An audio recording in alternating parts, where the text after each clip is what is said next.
Kegiatan hari ini yang kita laksanakan di Grand Sulawesi, Kecamatan Montoranu adalah kegiatan yang diinisiasi oleh pemerintah pusat dalam hal ini Kementerian Dalam Negeri dan Kementerian Perumahan dan Kawasan Pemukiman, yang mana bentuk empati dan peduli terhadap korban kerusuhan pada tanggal 29 Agustus kemarin dalam bentuk pemberian rumah.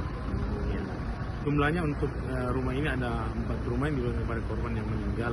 Dukungan dari Pemkot tentunya kita mensupport kegiatan ini dan ada beberapa hal terkait dengan hak-hak daripada almarhum itu diurus oleh Pemkot sendiri. Tadi juga Pak Menteri dengan Pak Mendagri dan Menteri PKP sempat ke kawasan kumuh yang ada di Pampang. Alhamdulillah akan ada bantuan dari CSR dari salah satu developer untuk memperbaiki rumah warga yang tidak layak huni, ya, sampai menjadi rumah yang layak huni.